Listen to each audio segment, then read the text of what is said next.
बहू रानी, तुम्हारे ब्याह के बाद ननद नंदोई पहली बार आ रहे हैं। कोई कमी ना हो, ध्यान रखना। खुशी से चिल्लाकर सुधा जी अपनी बहू मीता से बोली। उनके पैर तो जैसे ज़मीन पर ही नहीं पड़ रहे थे। पर अम्मा जी, मेरी भी पहली राखी है। मेरा भाई खास तौर पर छुट्टी लेकर आ रहा है। मेरे ब्याह के बाद भी उसे फ़ौरन जाना पड़ा था। प्लीज़ मुझे भी जाने दें।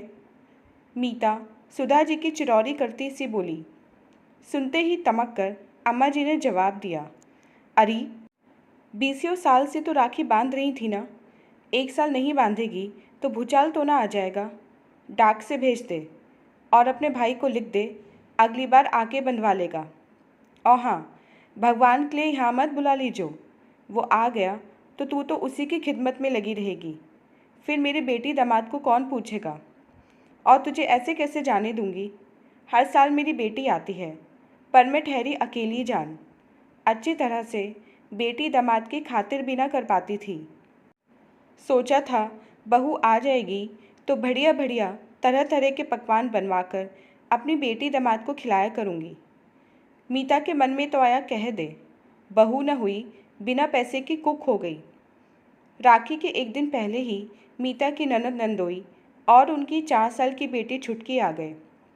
कितने अरमान से उसने सोचा था ब्याह के बाद पहली बार रमन के साथ भाई को राखी बांधने मायके जाऊंगी।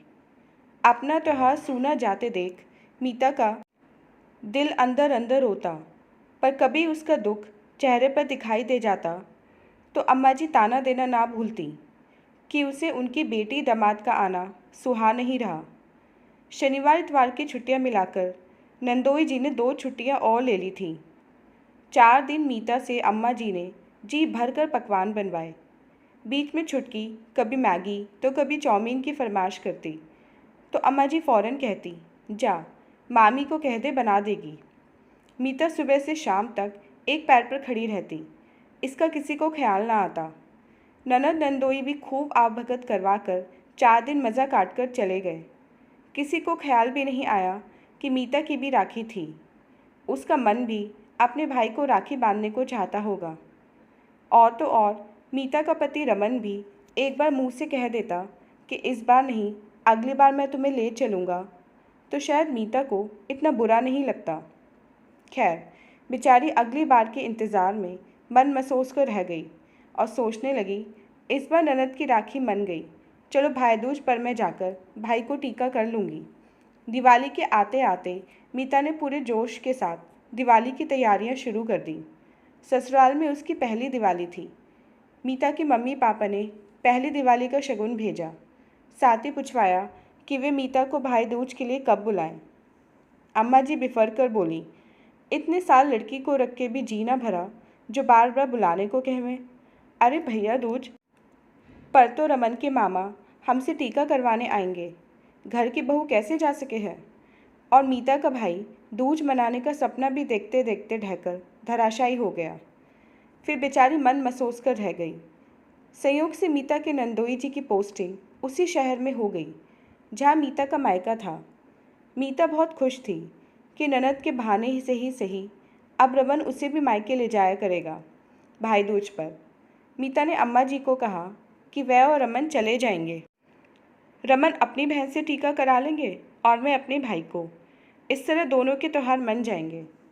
पर अम्मा जी ने तो इस बार कहीं मीता जाने का प्रोग्राम न बना ले, यह सोचकर अपने भाई और भतीजे को दिवाली और भाई दूज का न्योता पहले से ही दे रखा था। उनकी बात टालने की हिम्मत किसी में नहीं थी। वाहरी अम्मा जी, आपकी दूरंदेशी का तो जवाब नहीं।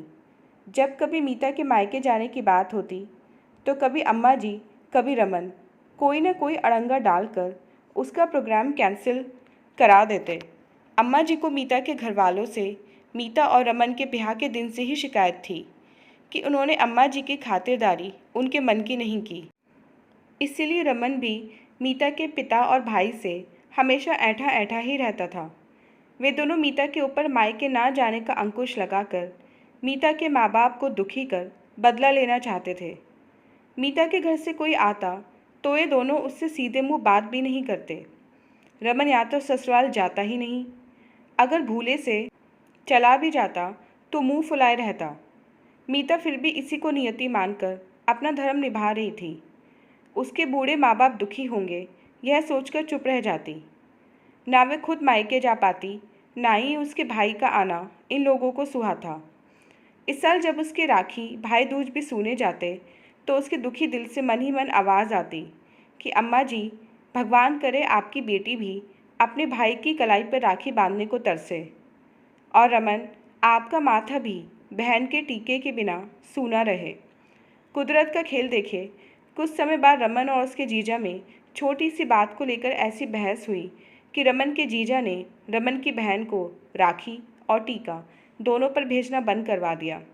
रमन के जीजा मीता के ऊपर रमन और माँ जी के जुल्म देख चुके थे, पर अम्मा जी के दबदबे और घर में कलेश न हो, उनकी एक न चलती।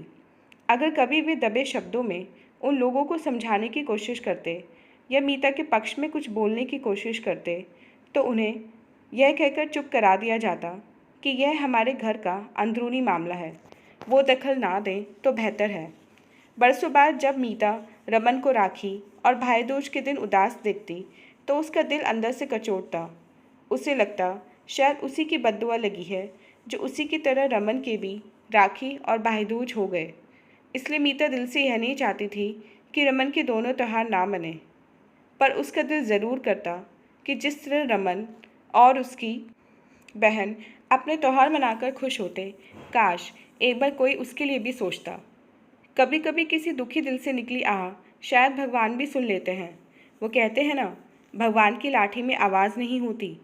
अपनी बेटी और बेटे के दोनों त्योहार खोटे देख अम्मा दी की आंखें खुल गईं। उन्हें समझ आने लगा कि मीता को त्योहारों पर रोककर उन्होंने बहुत जुल्म किए थे। रमन को भी बहुत पछतावा हुआ कि जैसा दुख उसे अपने और बहन के त्यौहार ना मना पाने का हो रहा है, मीता तो हर बरस इस दुख से गुजरती होगी। उसके मन पर क्या बीतती होगी। दोनों को अपने किए पर पछतावा हुआ। अगली बार राखी आने से पहले अम्मा जी ने ऐलान कर दिया कि रमन छुट्टी लेकर मीता को उसके भाई को राखी बंधवाने उसके मायके ले जाएगा। दोस्तों, मेरी ये कहानी एक सच्ची घटना पर आधारित है। कभी कभी ससुराल वाले भूल जाते हैं कि बहू की भी भावनाएं हैं। अपनी बेटी के उनके मानक और होते, दूसरे की बेटी के लिए और, ऊपर से बहू से सम्मान और लगाव की उम्मीद रखते हैं। शादी हो जाने का ये मतलब कतई नहीं कि ससुराल वाले बहू की भावनाओं की कद्र ना कर अपनी ही बेटी के बारे में सोचें। पर भगवान सब देखता है, उसके यहाँ देर है, अंधेर नहीं। रमन और अम्मा जी को खुद ही आईना दिख गया। मेरी प्यारी बहनों, किस किस के साथ ऐसा होता है कि उसके ससुराल वाले उसे मायके नहीं जाने देते? प्लीज़ कमेंट में हमें ज़रूर